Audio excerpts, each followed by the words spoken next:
চাকরি গেল কাদের জন্য? তৃণমূল নেতাদের জন্য। টাকা নিল কারা? তৃণমূলের নেতারা। দালান বাড়ি তৈরি হলো কাদের? তৃণমূল নেতাদের। বড় বড় গাড়ি হলো কাদের? তৃণমূল নেতাদের। আর রাস্তায় পথে বসে গেল কারা? আমার আপনার মতো সাধারণ মানুষেরা, যারা সেখানে টাকা দিয়েছিল।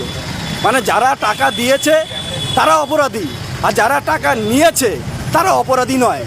তাহলে আজকে কোন বাংলায় আমরা বসবাস করছি?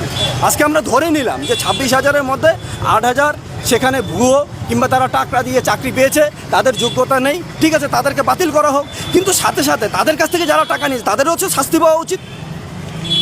তাদের তো শাস্তি পাওয়া উচিত, যারা তাদেরকে লুট করেছে, যারা তাদেরকে ধ্বংস করেছে, যারা তাদেরকে ঠকিয়েছে, সাধারণ মানুষকে যারা লোভ দেখিয়েছে, তাদের সবার প্রথমে আমার মনে হয় শাস্তি পাওয়া উচিত, তারপরে তাদের পাওয়া উচিত। এবং তার পরবর্তীতে আজকে যে 18,000 যাদের নিজেদের যোগ্যতা থাকা সত্ত্বেও যাদের আজকে চাকরি হারাতে হলো, যাদের পরিবার আজকে রাস্তায় নেমে পড়েছে, যাদের বাড়িতে বর্তমানে হাঁড়িতে চাল উঠবে কি উঠবে না সেটা নিয়ে আজকে তারা চিন্তায় রয়েছে, আজকে এই পরিবারগুলো দিশেহারা কিংবা তাদের আজকে এই পরিবার ধ্বংস হওয়ার পিছনে কাদের হাত?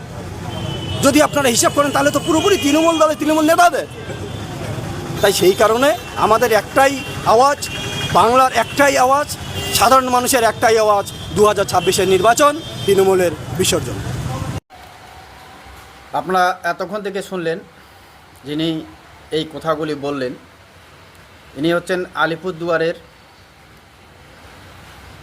জেলা বিজেপির সভাপতি। এবং আমি এই ভিডিও বা এই কথাগুলি আপনাদের শোনালাম কারণ একটাই, তিনি অত্যন্ত বাস্তব কথা বলেছেন।